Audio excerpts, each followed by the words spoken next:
Hi, how you doing? This is Cyrus. Um, let's talk about the earthquake in Nepal. What do I know about the earthquake? I know that the night before I was deep in meditation about the mountain of God, and I said I said to my father, I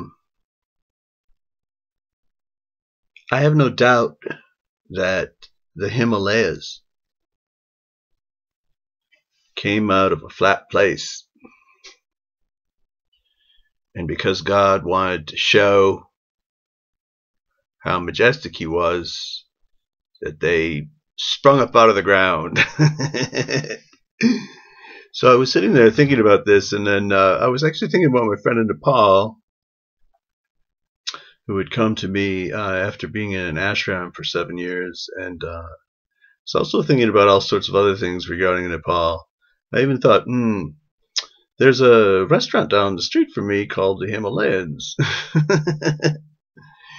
So I was sitting there thinking about all these things, and I was thinking about the mountain between Tibet and India.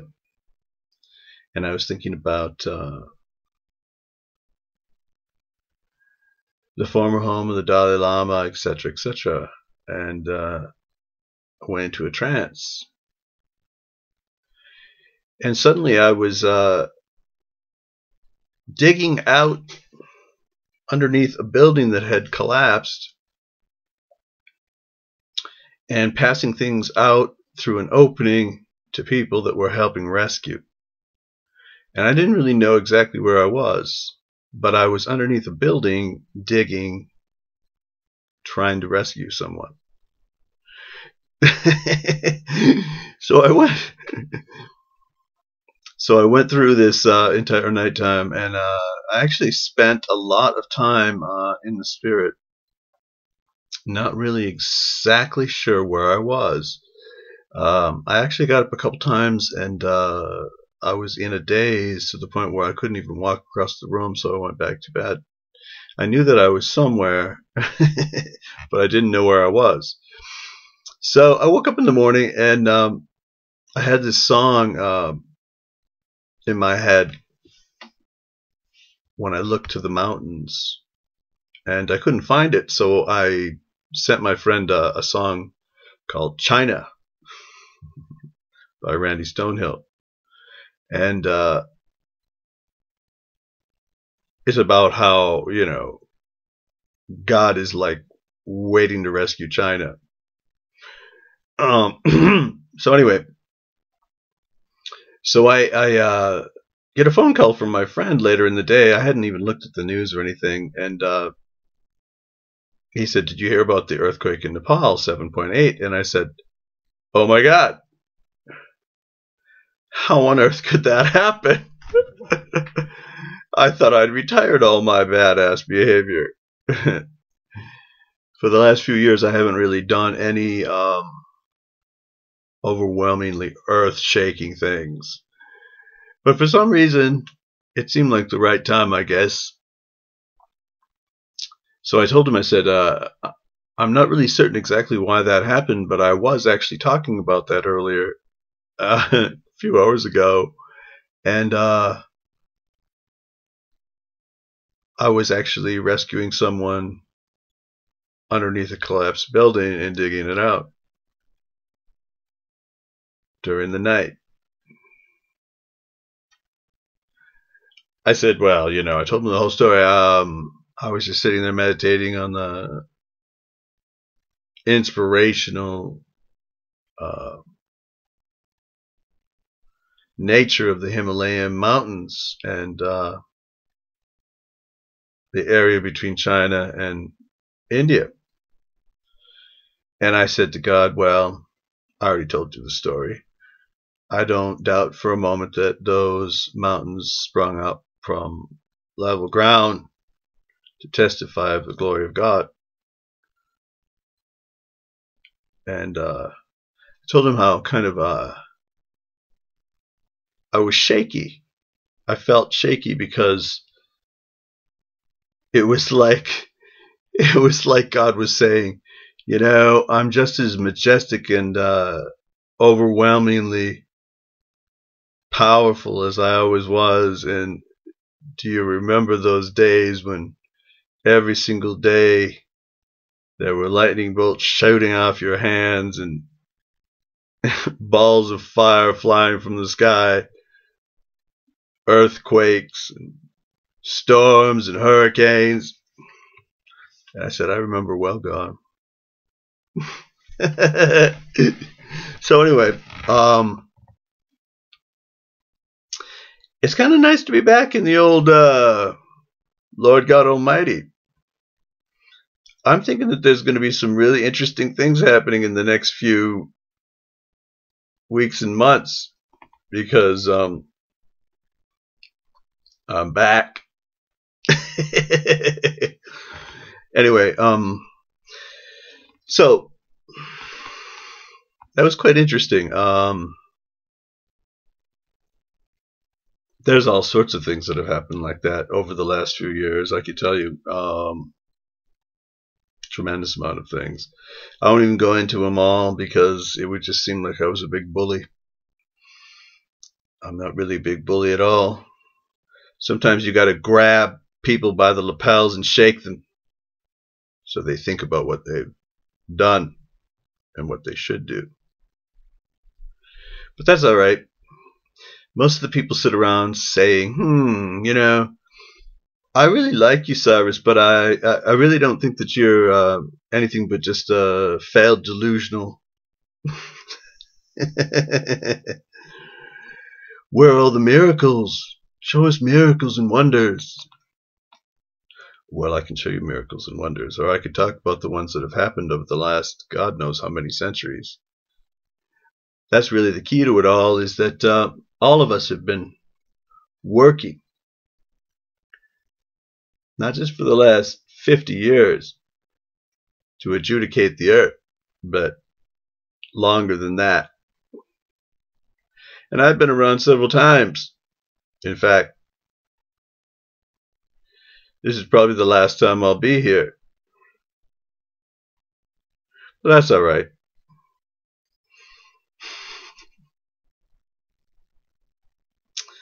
What I really want to talk about today is that God has his hand on history. And regardless of whether you think that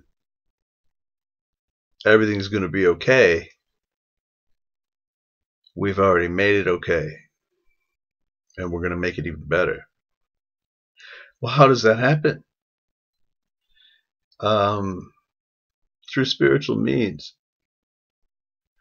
What do you think all those monks are doing, meditating and connecting themselves through their third eye to the rest of creation and the Father in paradise, every other thing? They're moving great weights. You hear this ridiculous ideas about how the pyramids were made by aliens, etc., etc. Oh, no, no, no. All you have to do is get a bunch of people focused on one thing. And if they focus on the will of God, it manifests itself. And what I do to get things done in this earth, I focus my third eye in absolute peace and stillness, and I focus it on the will of God. And every single last one of those people who is focusing their third eye on the will of God is doing unbelievable things and moving the hands of God. Not just the hands of God, but the hands of history, the hands of every single thing you could ever imagine. There's a tremendous power in unity. And that is what I brought, is the ability for humanity to be all that they can be, finally, and have it be evident. So you can sit around and think all you want about expectations.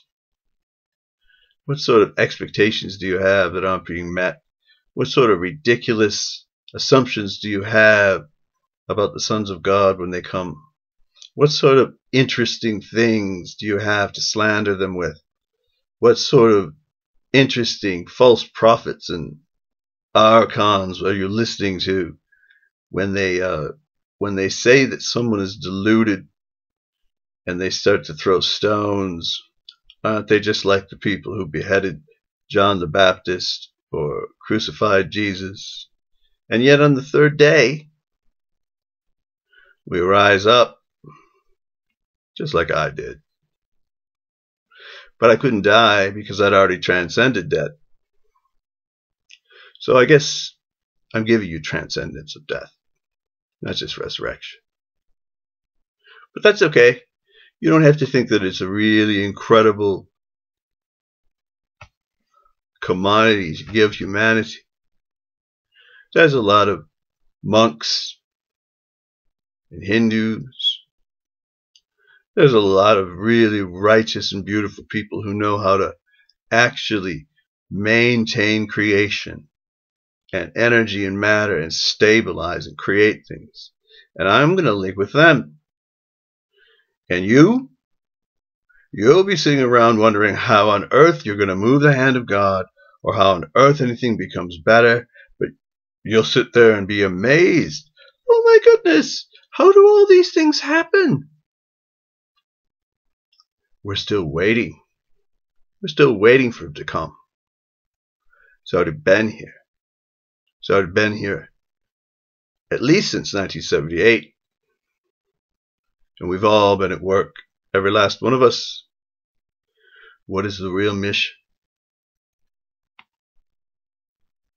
We've been purifying creation from unrighteousness. Things are better now than they were. And they're going to be even better very shortly. Because the main objective of this mission is to change the very nature of humanity's consciousness so that all of us are at peace within our own being, within our own selves.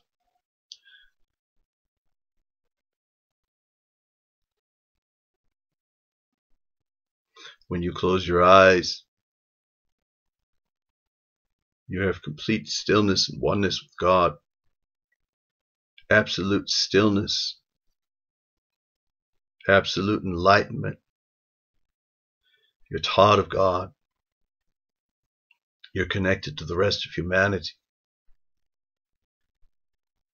There is nothing that is impossible to you. You can go anywhere or do anything. Your body has been transcended. Life itself has been transcended. Matter, energy, is mediated by mind.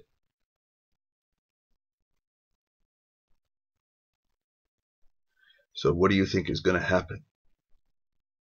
You can disbelieve in me. You can disbelieve everything. Yet still it's all going to come upon you. You'll wonder why suddenly you want to do the right thing and spend your time doing the right thing and put your energy to the right thing and accomplish the right thing. And you'll start seeing the fruit of all these things. And you'll wonder, my, how are all these things transpiring? But you'll also be able to hear. You'll be able to hear your Father. You'll be able to hear your brothers and sisters.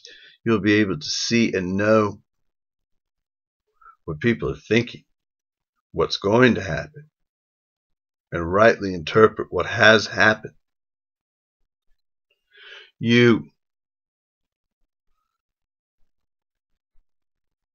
They say that God made us in His image, and truly He did.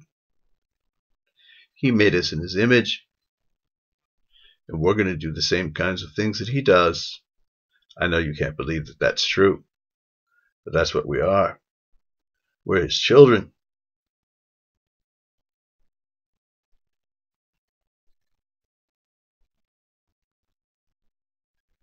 So am I here for who? I'm here for every single last religion, every single one of them. And yes, they're going to get the impression that God has fulfilled what they know will happen and given them the completion of the knowledge that they know that they need. They'll be taught rightly.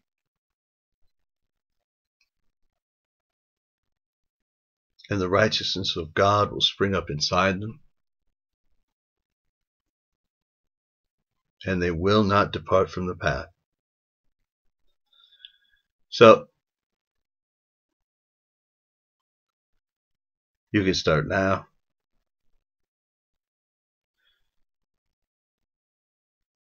See if God hasn't put you at peace. See if God hasn't enlightened you. See if God hasn't changed your very being. Because he has. He's already started with so many people. My consciousness has been purified to the point where I'm at absolute stillness. I'm at absolute enlightenment. I'm in absolute unity with God, right in the center. And I connect to the rest of creation. And regardless of whether I think one thought, every last one of us who is connected is enforcing the will of our Holy Father in paradise. We're the ones who are the heroes and the ones who get the work done.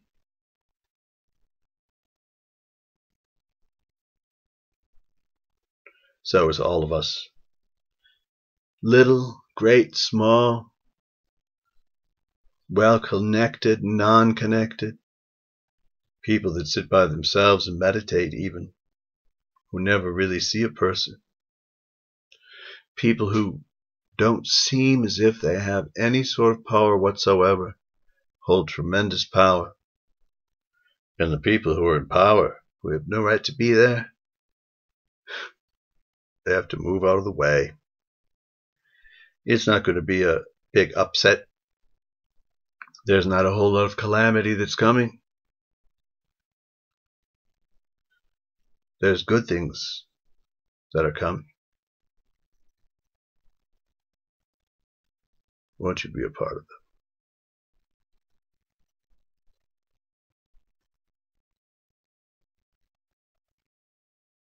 So, that's about it. Have a good day. Make it a good day.